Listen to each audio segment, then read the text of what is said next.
Pues bueno, os voy a dar una horita. Vamos a dedicarle este tiempecito a visualizar esto y nos vemos luego y ya tomamos la recta final, ¿no? de la maratón para encontrarnos luego todos juntos en canales lúdicos. Pues vamos a poner esto por aquí. Me despido y nos vemos luego a las 9, ¿vale? Ahora veo.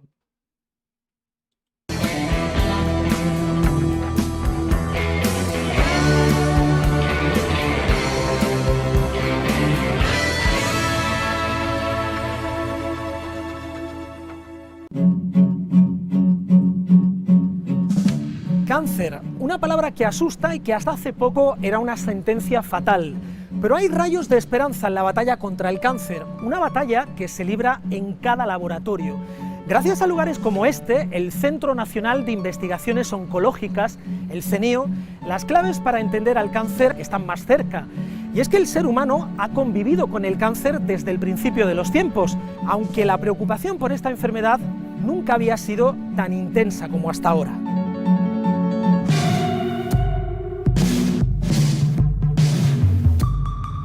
Conciencia.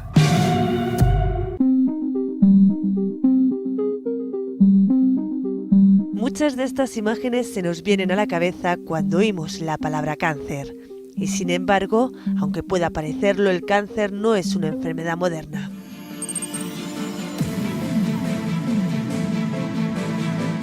Es una enfermedad muy antigua, ¿no? Ya se datan, incluso en el hombre prehistórico, hace 4 millones de años, los primeros homínidos, ya hay casos, pues los arqueólogos nos han encontrado casos en los que se veían tumores, generalmente óseos, que son los órganos mejor conservados. La primera mención escrita la encontramos hace 4.600 años. Un papiro de Imhotep describe un tumor de mama en una mujer egipcia. Efectivamente, pues hay casos descritos. Si partimos de los primeros homínidos, hay casos descritos en la antigüedad, en las civilizaciones que mejor conservaban los órganos y los cuerpos, como por ejemplo el caso de Egipto. 2200 años después, el padre de la medicina, Hipócrates, le puso nombre. El término procede de la Grecia clásica. Hipócrates fue el primero que lo describió y el término concreto era carquinos, que significa cangrejo, y realmente es el término que empleamos hoy en día, cáncer. Y luego ya, pues bueno, el parón de la Edad Media, donde en realidad en medicina no se avanzó nada, hasta el Renacimiento, y hay un resurgimiento de, pues empiezan a hacer las primeras autopsias de sal, etcétera, y ya se empiezan a detectar in situ en los pacientes los tumores. Y luego ya la medicina experimental como tal, hasta el siglo XVIII, etcétera, no tenemos más información, ¿no?, con los primeros patólogos. Durante el siglo XX los casos se multiplican y es necesaria una especialización. Aparecen los primeros oncólogos. El primer servicio de oncología se creó en 1976 y es en ese momento cuando se crea ya como especialidad. Había pues alrededor de unos 20 oncólogos y ahora mismo tenemos 1.200.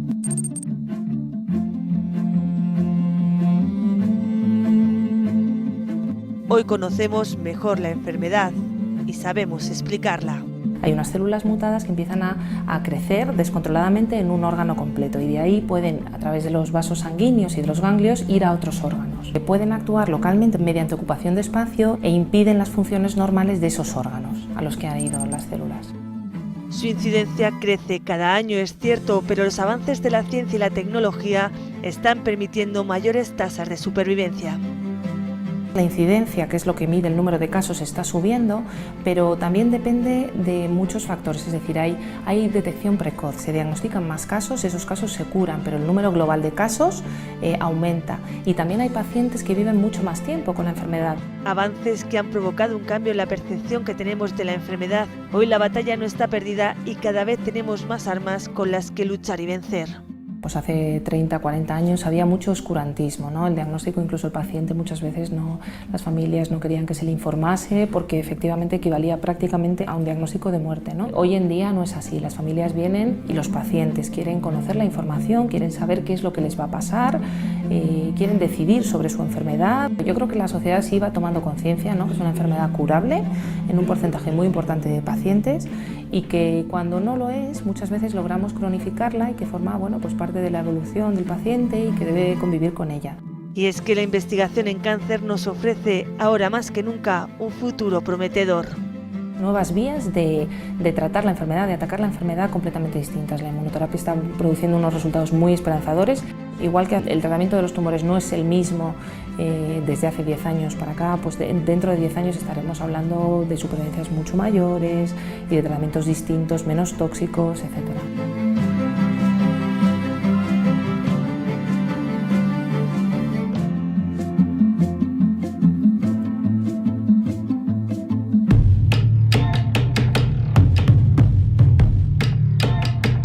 Conciencia. En la investigación contra el cáncer, solo en los últimos 10 años se ha avanzado más que en la segunda mitad del siglo pasado. Tanto en España como en el extranjero se exploran vías punteras para vencer los diferentes tipos de cáncer. Una exploración sin tregua para atajar las manifestaciones más agresivas de esta enfermedad.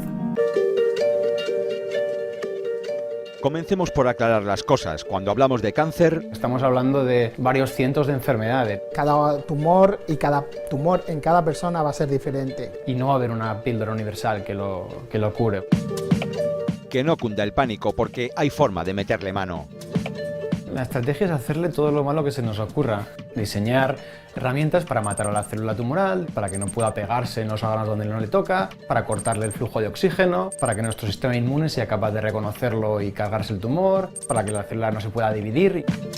José Baselga es el director del Memorial Sloan Kettering Cancer Center de Nueva York y una autoridad mundial si de cáncer hablamos. Baselga es optimista al explicar el momento actual de la investigación contra el cáncer. La genómica, el genoma humano, la capacidad de secuenciar los tumores para ver qué alteraciones genómicas podemos atacar. La epigenómica, la capacidad de entender cómo se regula la expresión de estos genes. Y, finalmente, el sistema inmunológico. Yo creo que con estos tres pilares está la curación.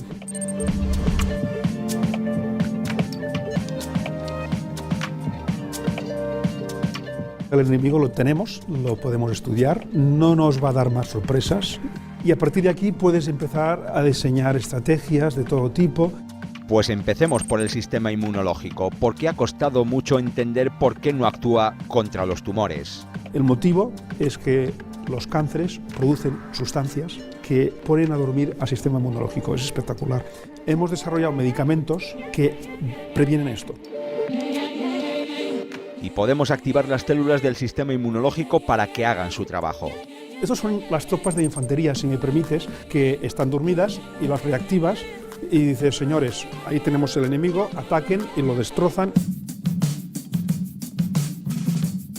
Hemos puesto en marcha la infantería, pero podemos ser todavía más ambiciosos.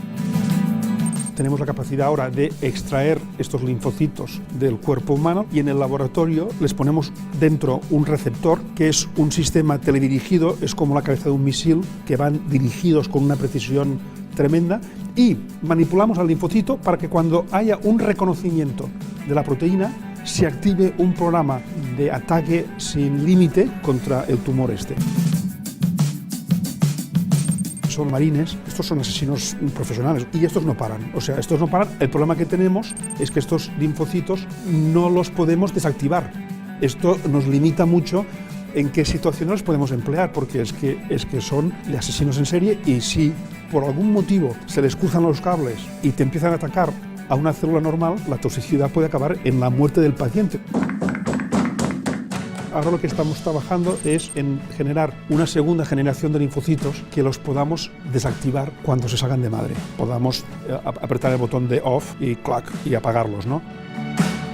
Y podemos tocarle más las narices al tumor. Hay un tercer grupo de linfocitos que se llaman los linfocitos reguladores, que están en los tumores, también pueden hacer una función de inhibir el ataque tumoral y también creo que los podemos manipular. Y yo creo que esto nos va a dar frutos espectaculares. Esperanzador, pero todavía hay que ser prudentes porque, como hemos visto, pueden suponer un riesgo para el paciente. Héctor Peinado dirige un grupo que trabaja sobre el comportamiento de exosomas, vesículas que llevan información tumoral a otras partes del organismo, favoreciendo la metástasis. La metástasis es básicamente cuando las células del tumor primario salen de ese tumor y van a otros órganos y desarrollan, por decirlo, unos hijos de ese tumor.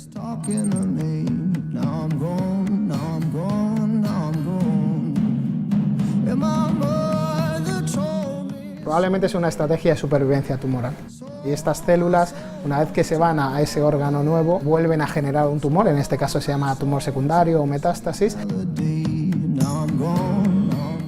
De momento es uno de los mayores problemas que tenemos en cáncer porque es incontrolable y es intratable, incurable ahora mismo. Es la mayor responsable de las muertes por cáncer. Peinado es un pionero en el campo a nivel mundial desde hace 8 años. Su investigación está financiada en parte por el Departamento de Defensa de Estados Unidos, algo muy poco habitual cuando hablamos de investigaciones que se desarrollan fuera de Estados Unidos. Estamos investigando, ¿no?, qué cambios conllevan eso, qué mecanismos moleculares, qué entorno del tumor favorece eso, y realmente eso ahí es donde estamos. Otro visionario es Óscar Fernández Capetillo. Él y su equipo trabajan desde el Centro Nacional de Investigaciones Oncológicas en nuevas estrategias para atacar al tumor en sus flancos más débiles, por ejemplo, aprovechando el estrés replicativo. Una propiedad que tiene el cáncer es que las células van muy rápido, se dividen mucho y nosotros tratamos de explotar una vulnerabilidad, que es que cuando lo hacen tan rápido cometen errores. Van como locas y entonces hacen muchísimos errores.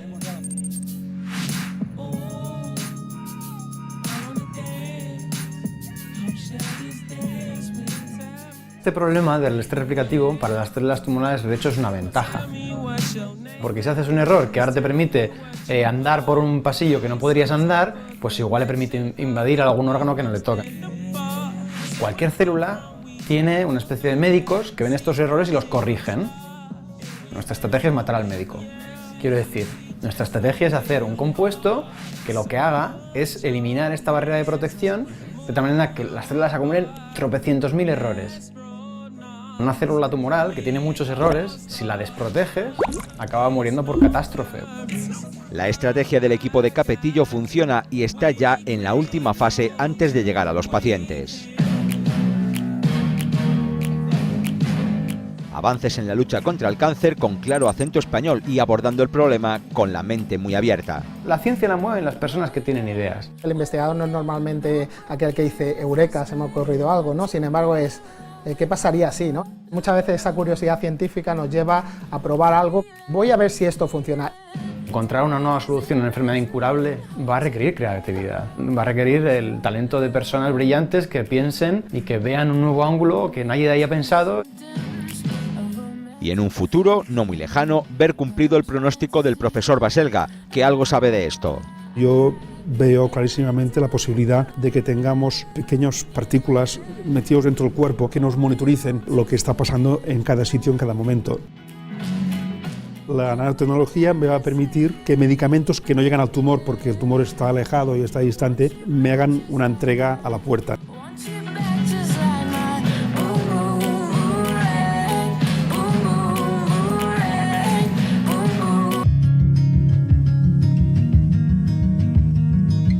Conciencia.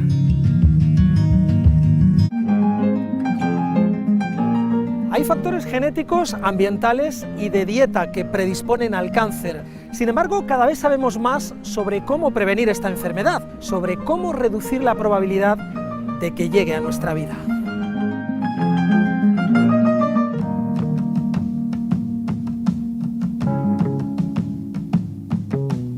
Las estadísticas son preocupantes.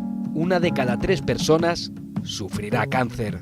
Estamos aproximadamente en 1 de cada 3 personas ahora mismo y las previsiones para el año 2020, que es pasado mañana, es que 1 de cada 2 personas va a padecer algún tipo de cáncer a lo largo de su vida.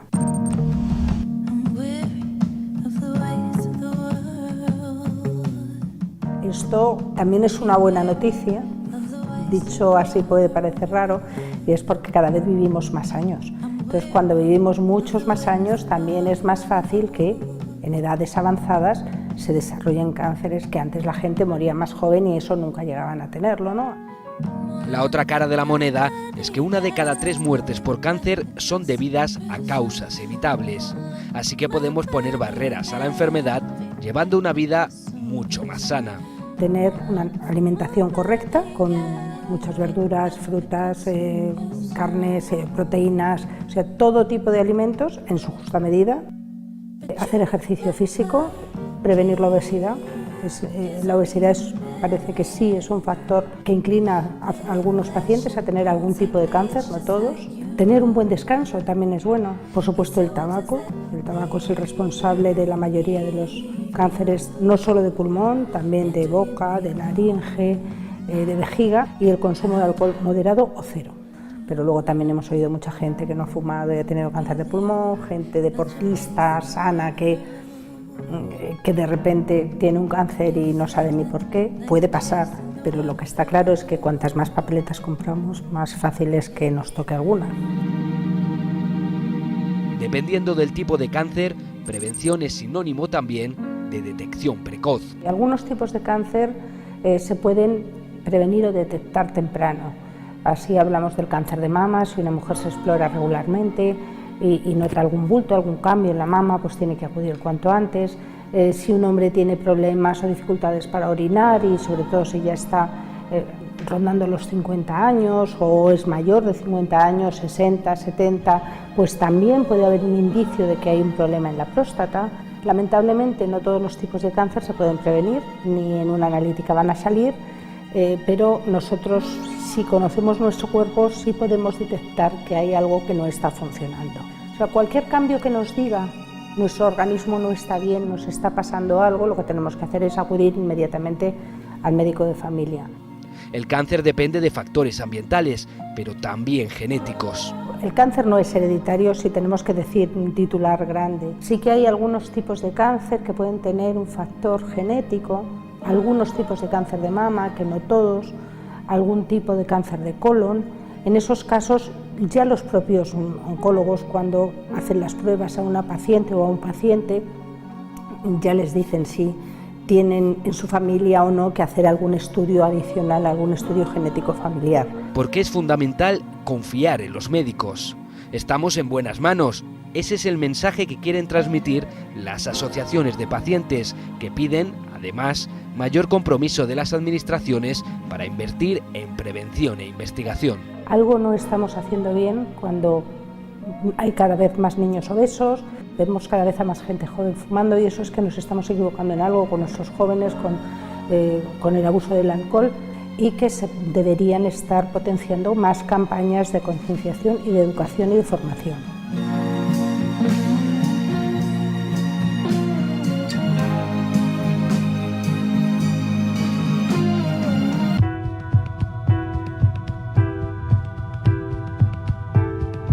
Conciencia. Quimioterapia, radioterapia, inmunoterapia, cirugía son las principales armas contra el cáncer, herramientas que han experimentado una revolución. Son más precisas, menos agresivas, están personalizadas y actúan allí donde se localiza el tumor.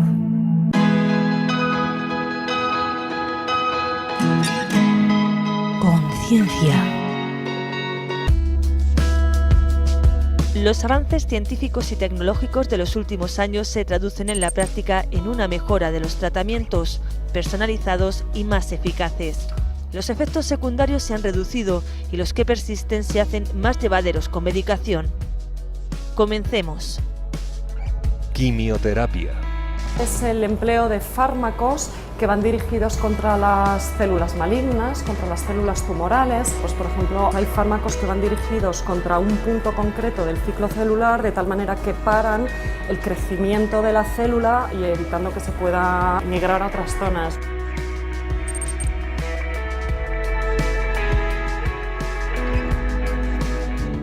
Tratamiento que puede recibirse antes, después o antes y después de una cirugía. La quimioterapia que se da después de la cirugía que es lo que intenta evitar esta quimioterapia es que la enfermedad pueda volver a aparecer en un futuro, es decir, es entre comillas preventiva. También se ha visto que en determinadas situaciones beneficia a los pacientes, pues por ejemplo en cáncer de mama concretamente, se ha visto que dar la quimioterapia antes de la cirugía pues puede evitar que haya que quitarle la mama a las pacientes.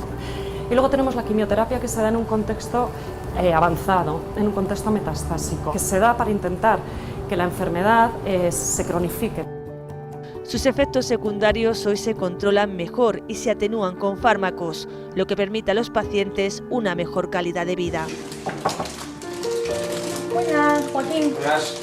Me llamo José Joaquín Zapata Sánchez, soy un paciente de oncología médica. Mi evolución cada día favorable y mejor. José Joaquín recibe quimioterapia en el Hospital Ramón y Cajal de Madrid. El apoyo del equipo médico y de enfermería es fundamental en el tratamiento. Yo cuando dijeron la palabra cáncer y quimioterapia pensaba que me iba a morir.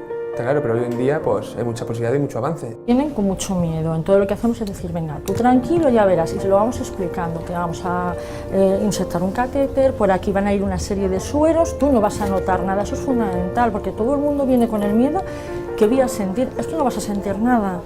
Antes había muchísimos efectos secundarios, ahora los efectos secundarios se previenen. El paciente y la familia siempre tiene que estar apoyada.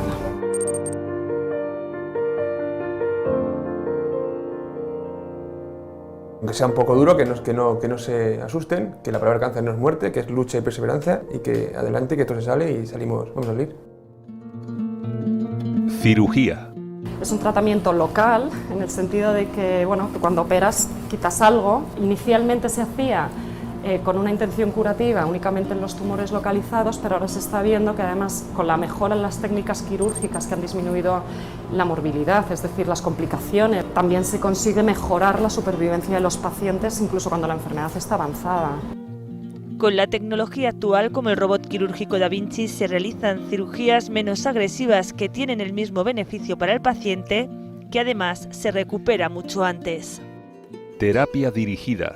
Estamos viendo que hay una serie de vías de señalización que son las señales que indican a la célula que tiene que multiplicarse, de tal manera que a medida que conocemos esas vías de señalización, lo que nos está permitiendo es desarrollar fármacos que van dirigidos contra puntos concretos. Consigues frenar las señales que la célula manda para seguir proliferando y de esa manera pues consigues que la célula muera, la célula maligna. Los fármacos dirigidos afinan más el tratamiento y se toleran mejor, pero solo se prescriben en algunos tipos de cáncer, como el de mama o el de pulmón. Radioterapia. Utilizamos como arma terapéutica la radiación ionizante. Los tumores se destruyen. Y esa radiación ionizante está formada por electrones o rayos X de alta energía. Estas partículas ionizantes llegan a las células tumorales, alteran su ADN del núcleo y hacen que no puedan reproducirse ni crecer. Y eso hace que los tumores desaparezcan.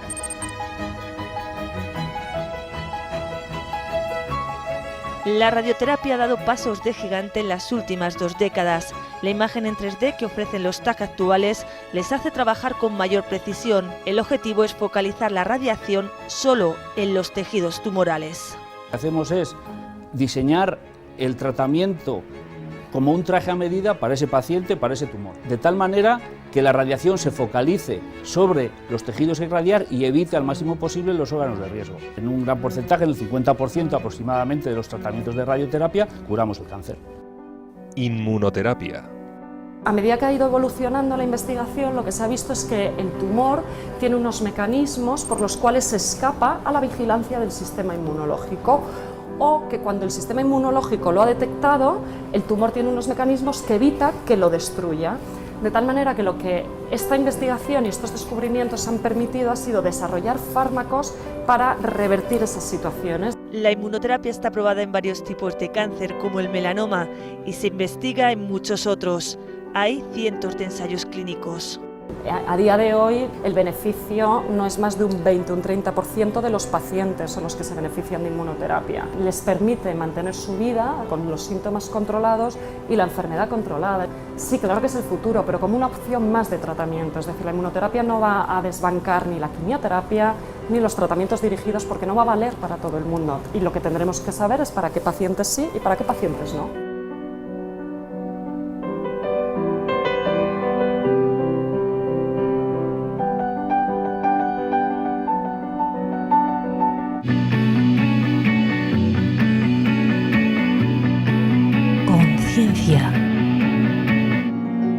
La biopsia es una prueba que consiste en extraer mediante cirugía un fragmento de tejido para conocer cómo evoluciona un tumor.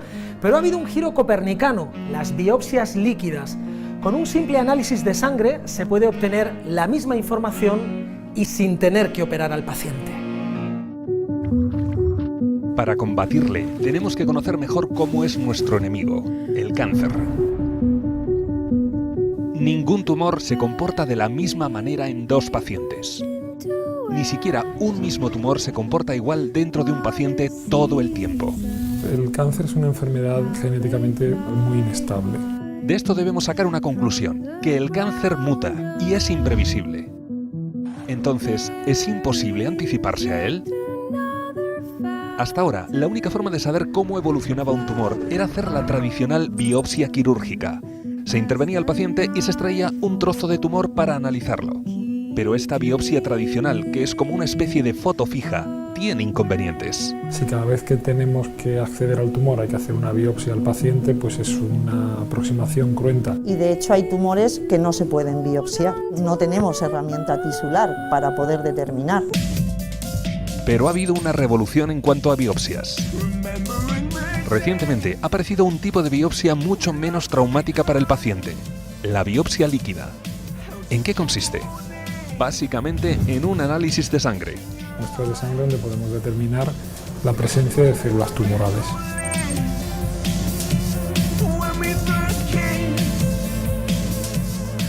Resulta que tenemos una pequeña ventaja frente al cáncer. Cuando se manifiesta en un órgano, al estar este irrigado por el torrente sanguíneo, el tumor deja minúsculas secreciones de ADN en la sangre. Hasta ahora, estos restos genéticos eran tan pequeños que no podían analizarse. Porque la cantidad de DNA tumoral en sangre es muy pequeña, versus lo que tenemos en las células sanguíneas, en los linfocitos. Pero las modernas máquinas de biología molecular sí son capaces de descifrar esa valiosísima información. Del momento en el que llega la sangre, el DNA se extrae en un día, se secuencia en 3-4 días, porque secuenciamos muchas zonas del DNA diferentes, quizás en una semana pueden estar los resultados. Eso también con el tiempo ha mejorado. Así, la foto fija de la biopsia tradicional pasa a convertirse en una foto en movimiento. Por lo pronto, al basarse en una simple analítica de sangre, podemos repetir esa prueba en el tiempo cuantas veces queramos. Porque cada vez que el paciente viene a una ronda de tratamiento, se le hace una analítica para detectar cómo está a nivel de hemoglobina, cómo está general a nivel físico. Si además se le puede detectar si está respondiendo bien o si está evolucionando, es ideal. Pero hay más ventajas. Esta técnica se utiliza bien para la detección de tumores de forma precoz o bien incluso para la detección precoz de metástasis. La metástasis es la causante del 90% de las muertes por cáncer. Tiene mucha utilidad en tumores que ya conoces que tienen una alteración determinada. Imagínate un cáncer de pulmón, pues que sabes que tiene una mutación determinada de un gen, como puede ser el EGFR, en un paciente recién operado. De momento, la biopsia líquida está en fase experimental, ya que sus resultados han de cotejarse con los de la biopsia tradicional hasta comprobar su fiabilidad. Antes éramos muy pocos los que creíamos en esto de la biopsia líquida, cada vez hay más muestras analizadas, más grupos que están trabajando en el mismo sentido. La pregunta es, ¿cuánto queda para que sustituya la biopsia líquida a la biopsia clásica? Yo no anticipo a día de hoy que la biopsia líquida sustituya a la biopsia convencional. Lo que sí anticipo es que la biopsia líquida va a permitir que cuando un paciente tiene una recaída se evite una biopsia, porque nos vamos a poder ver si tiene las mismas alteraciones moleculares que tenía previamente. Falta experiencia técnica en el desarrollo de protocolos de extracción de DNA y de secuenciación del DNA, y falta un poco el creernos que esta herramienta tan fácil tiene una aplicabilidad tan importante.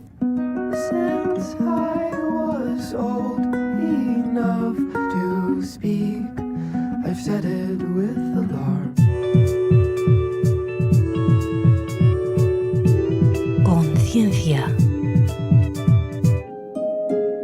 Quienes acaban de ser diagnosticados, quienes han superado la enfermedad, quienes han perdido algún familiar, todos saben que el cáncer marca de por vida, pero hay recursos para sobrellevarlo mejor. Los psicólogos oncológicos ayudan a los afectados a aprender a gestionar sus emociones. poner barreras al impacto demoledor del cáncer. Es lo que han hecho Juan, Paloma y Belisario.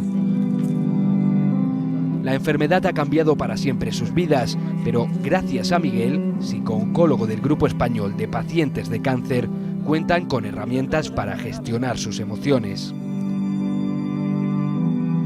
Juan perdió a su hermana Chus hace unos meses. Se le arrebató un cáncer de mama derivado en metástasis. En la última fase de la enfermedad, Juan recurrió a Miguel para buscar apoyo psicológico. Mi hermana era una persona muy alegre, que en todo el año que le duró la enfermedad nunca se quejó. Nunca se quejó, siempre estaba alegre, sonriendo. Le preguntabas, ¿qué tal estás? Hoy estoy mejor que ayer. O sea, siempre te decía eso. Y la noche antes de fallecer, todavía seguía diciendo que se encontraba mejor que ayer. Y no podía con su huerto, no podía. Y ya pues nada, llegó el día fatídico, el 24 de junio. Yo cuando llegué por la mañana, pues vi que la cosa estaba muy mal. A las 11:15, pues bajé a recepción y pedí por un sacerdote. Entonces, bueno, pues llamaron a un sacerdote.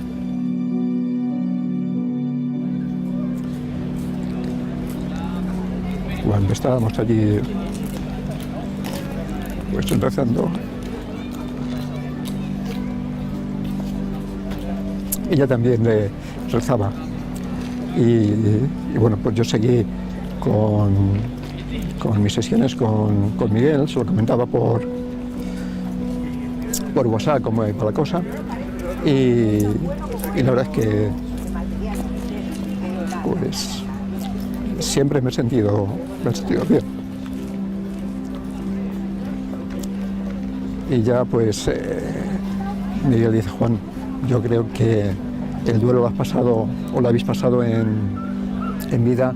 Cuando está un paciente en cuidados paliativos, como era el caso de la hermana de Juan, te dan tiempo un poco de prepararte y de vivir un poco ese duelo que ya sabes que tarde o temprano va a terminar desencadenando en una muerte. Como vio todo el sufrimiento, para él también representó ese cierre, un alivio de decir, bueno, ya ha pasado. Hombre, es mucho mejor estar preparado que el no estarlo. Te relajas porque has estado con ella en los últimos momentos, has hecho por ella todo lo que se puede hacer y más, y ella se va feliz. Entonces, no podemos pedir más.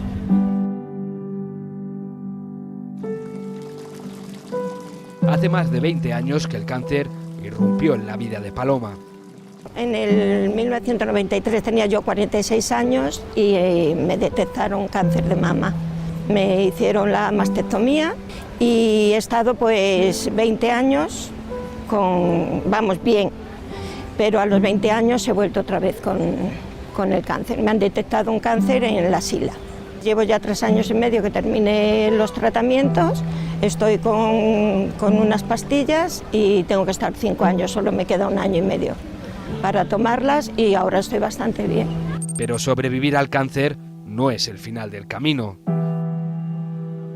Paloma y Miguel trabajan para combatir una de las secuelas más infecciosas, la del miedo a que reaparezca la enfermedad. Siempre estás con el miedo, de volver a recaer, de los tratamientos, de que no vas a poder superarlo, la muerte, piensas muchísimo, que ya no vas a tener otra opción, así que sí que es duro.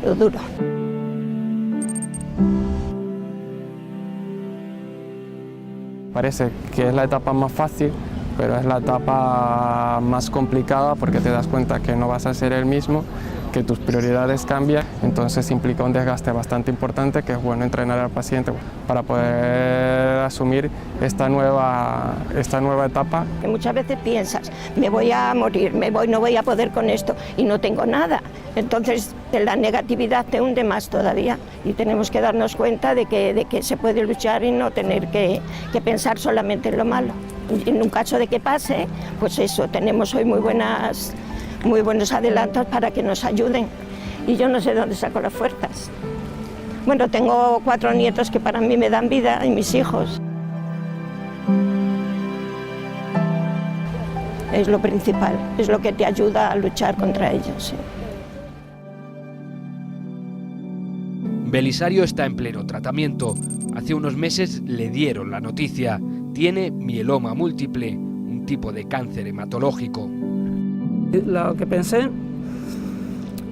pues un poco de miedo, angustia, incertidumbre, pero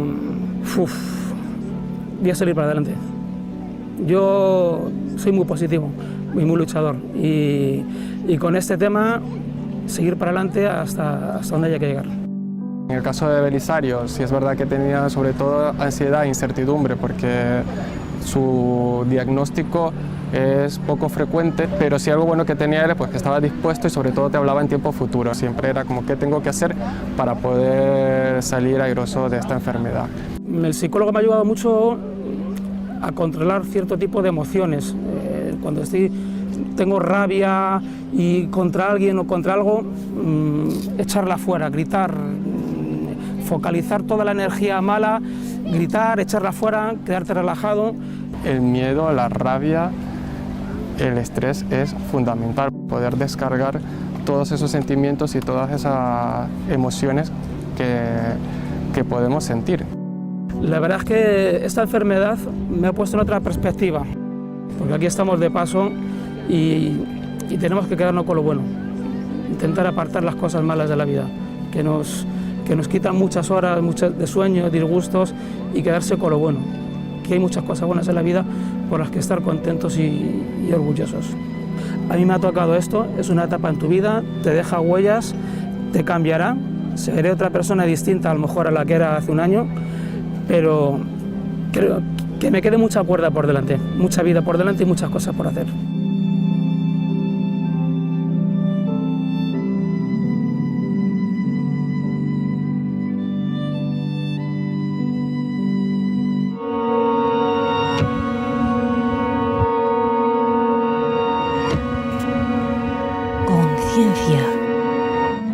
La ciencia algún día, esperemos que no muy lejano, vencerá al cáncer, porque nunca tanta investigación a nivel global se había concentrado contra una enfermedad.